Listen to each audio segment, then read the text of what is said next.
Hey, welcome to World Entertainment, and I literally just did the video talking about The Last of Us Season 2, Episode 2, and what happens with Joel. And yes, there is full spoilers in this, but the question, of course, I spoke about when I did that video talking about the whole situation was, what's going to happen with the show now that Pedro Pascal is gone? Unless, of course, they keep bringing them back in multiple episodes with flashbacks. But we were talking about the star power they are using from Pedro Pascal. Will that convince people to stick around if he's gone with just having Bella Ramsey? Or would him being gone drop the ratings and stuff? Well, less than 24 hours and we have our answer, because there is an absolute shitstorm happening online from people who had no idea that this happened in the game. You know, something that we have all known and seen since 2020. Yes.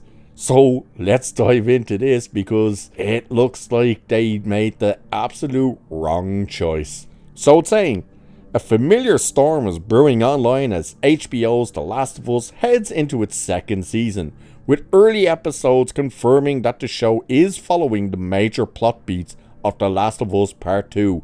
Fans new to the franchise are now encountering a moment that rocked the gaming world back in 2020. At the center of the storm, Joel.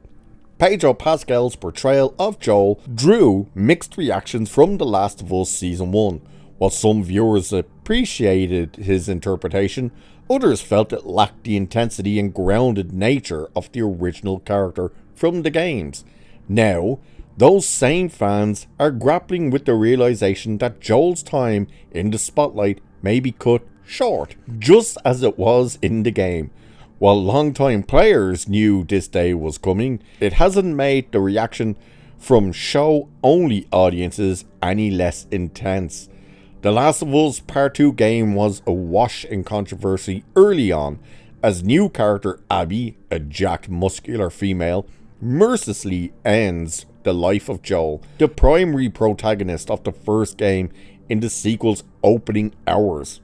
The original game sequel drew major backlash for its decision to remove Joel and the narrative early on, creating a fierce but not altogether unfamiliar divide between gamers and games journalists. Gamers were stunned when one of the most beloved characters in modern storytelling was suddenly taken off the board. Many saw it as narrative betrayal. Journalists viewed it as a bold storytelling. Regardless of opinion, it reshaped how fans engage with the series. Yeah, they dumped it like hotcakes. So it's saying now, as HBO adapts those same story beats for live action, the emotional shockwave is being relived on a larger scale. Social media has been flooded with confusion and frustration from audiences who feel blindsided by the turn of events. One viewer wrote, "I didn't sign up for this," while another said, "They're really doing this again?" So YouTuber Vera Dark commented that gamers are experiencing Joel PTSD all over again, while mainstream audiences are only now beginning to understand why the second game was so controversial.